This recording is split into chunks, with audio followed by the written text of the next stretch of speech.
Ini kalau tak dibacakan berdosa. Ini serius nih, diketik, di print. Assalamualaikum Ustaz. Waalaikumsalam warahmatullahi wabarakatuh. Dalam menjalani aktivitas kehidupan sehari-hari di lingkungan kami, hampir tak terlepas dari pinjaman pada rentenir. Jangan bilang rentenir, rentenir terlalu keren, lintah darat. Semua yang di air kalau naik dia ke darat bahaya.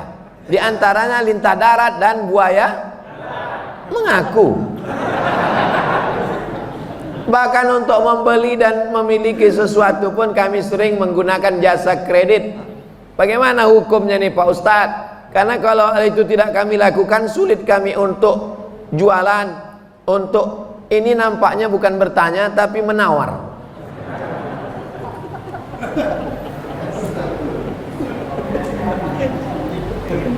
Maka bedanya rentenir pula. Bedanya lintah darat dengan syariat Islam itu letaknya di mana? Lintah darat tidak mau tahu, mau rugi mau untung, yang penting kau bayar bunganya. Dililitnya kita, lama-lama habislah harta kita, lama-lama nyawa kita naik, kumat darah tinggi, jantung koroner mendadak mati. Mati dalam keadaan berhutang di sekeliling pinggang.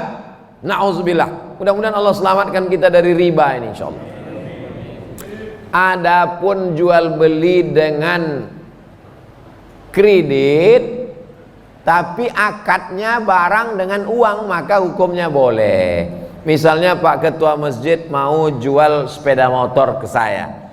Ustadz Somad, mau ku jual sepeda motorku ini ke Ustadz. Berapa harganya Pak Haji?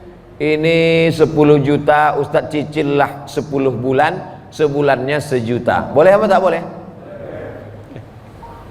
Gimana detailnya Pak Ustadz? Silakan buka handphone, tulis di Google Somad Maroko, Google, tulis di situ SOMADMOROCCO, Somad Maroko. Maroko, bukan Maroko. Maroko, tempat saya kuliah dulu. Somad Maroko, tulis setelah spasi kredit. Kredit, enter. Dapat tulisan. Somad Maroko kredit. Dah, tengok di baris bawah. Jual beli kredit tidak ada keberatan di dalamnya. Tak ada keberatan berarti boleh. Jika waktu dan tambahannya diketahui. Beli sepeda motor sebulan 1 juta, 12 bulan 12 juta. Boleh. Meskipun harga kredit lebih mahal dari kontan. Karena penjual dan pembeli sama-sama dapat untung. Penjual mendapat manfaat tambahan harga. Sedangkan si pembeli mendapat manfaat tambahan waktu tempo. Adakah zaman Nabi orang kredit? Ada. Dalam Sahih Bukhari bahwa seorang muslim membeli budak namanya Barirah, di kreditnya selama 9 tahun, 1 tahunnya dibayar 40 dirham. Ada. Jadi yang tak boleh itu pinjam duit, bayar duit. Pinjam 10 juta, bayar 12 juta, haram. Adapun uang dengan barang, maka tidak apa-apa. Itulah bedanya lintah darat dengan bank syariah. Di bank syariah akadnya adalah saya mau beli mobil, duit tak ada, maka saya datang ke bank, lalu bank kemudian membelikan mobil itu.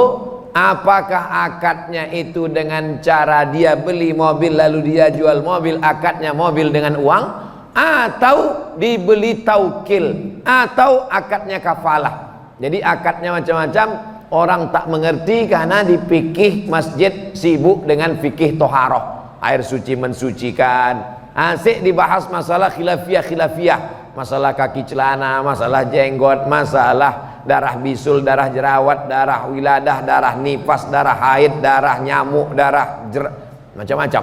Padahal muamalat ekonomi Islam ini penting.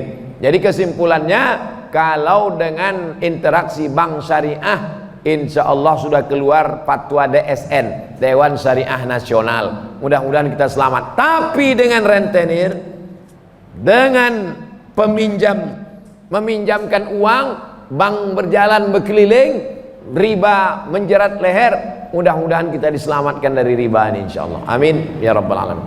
Sekarang manusia ini menjadi makhluk yang konsumtif. Zaman dulu orang cukup punya sepatu cukup, sekarang punya sepatu mesti mahal. Zaman dulu orang punya jam cukup, sekarang jamnya mesti bermerek mahal. Padahal jam mahal sama jam murah kalau sudah habis baterai sama, mati juga. Dulu orang asal pakai baju cukup, sekarang orang pakai baju outfit, dia mesti berdiri mahal, style, gaya hidup naik gara-gara kehidupan yang konsumtif dengan medsos dan lain sebagainya. Maka iqna' bima qasamallahu lak takun aghnan nas, merasa cukup dengan pembagian Allah sehingga engkau menjadi orang yang berkecukupan. Makanya kita diajarkan doa, Allahumma aghnina bihalalika an haramik, cukupkan hati kami dengan yang halal sehingga kami tak mencari-cari yang haram. Orang kalau sudah dicukupkan hartanya, dicukupkan makannya, tapi sibuk mencari yang haram, sesungguhnya itu hukuman. Hukuman bukan dalam bentuk penyakit, tapi hukuman dalam bentuk hawa nafsu yang tak pernah kering, yang tak pernah cukup. Makanya di antara doa diajarkan Nabi, Allahumma inni a'udzubika min ilmin la yanfa', jauhkan aku dari ilmu yang tak bermanfaat. Sudah tahu riba, sudah tahu haram, dikerjakannya juga tak ada manfaat ilmu. Wa min qalbin la yakhsha', jauhkan aku hati yang tak takut pada Allah. Sudah dikatakan haram, nanti bangkitnya macam orang kerasukan setan, doa tak dikabulkan Allah, darah dagingnya tempat api neraka, tak ada takutnya. Wa min nafsin la tashba', jauhkan kami dari nafsu yang tak pernah kenyang. Wa min du'ain la yusma', jauhkan kami dari doa yang tak dikabulkan. Kenapa doa tak dikabulkan? Karena hawa nafsu. Kenapa hawa nafsunya tak bisa terkendali? Karena tak ada rasa takut. Kenapa tak takut sama Allah? Karena ilmunya tak bermanfaat. Empat ini saling berkait. Mudah-mudahan ilmu yang kita pelajari malam ini bermanfaat. Apa tanda ilmu bermanfaat? Hati takut. Apa tanda hati takut? Nafsu terkendali. Apa tanda nafsu terkendali? Doa terkabulkan. Empat-empatnya kita diselamatkan Allah SWT. Amin ya rabbal alamin.